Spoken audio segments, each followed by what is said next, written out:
Hi friends, இன்றைக்கி நம்ம சேனலில் என்ன பார்க்க போகிறோம் அப்படின்னா ஒரு டேஸ்டியான எள் உருண்டை எப்படி ரெடி பண்ணுறதுன்னு பார்க்கலாம்.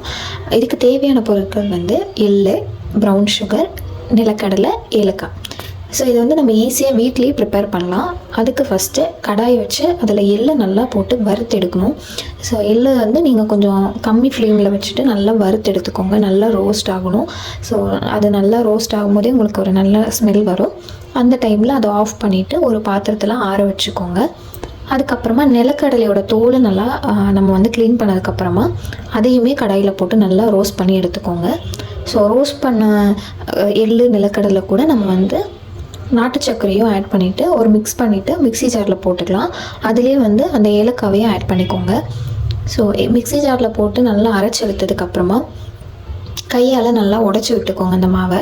ஸோ ஏன்னா கட்டி கட்டியாக இருக்கும், அதெல்லாம் கையிலேயே நல்லா உடச்சி விட்டிங்கன்னா நம்ம உருண்டை பிடிக்கும்போது ஈஸியாக நமக்கு நல்ல ஒரு பதத்தில் அது கிடைக்கும். ஸோ அதுக்கு நல்லா உடச்சி விட்டதுக்கப்புறமா கையால் சின்ன சின்ன பால்ஸாக நம்ம எள் உருண்டை பிடிச்சி வச்சுக்கலாம். அவ்வளோதான் ஃப்ரெண்ட்ஸ், ஈஸியான எள் உருண்டை ரெடி ஆகிடுச்சு.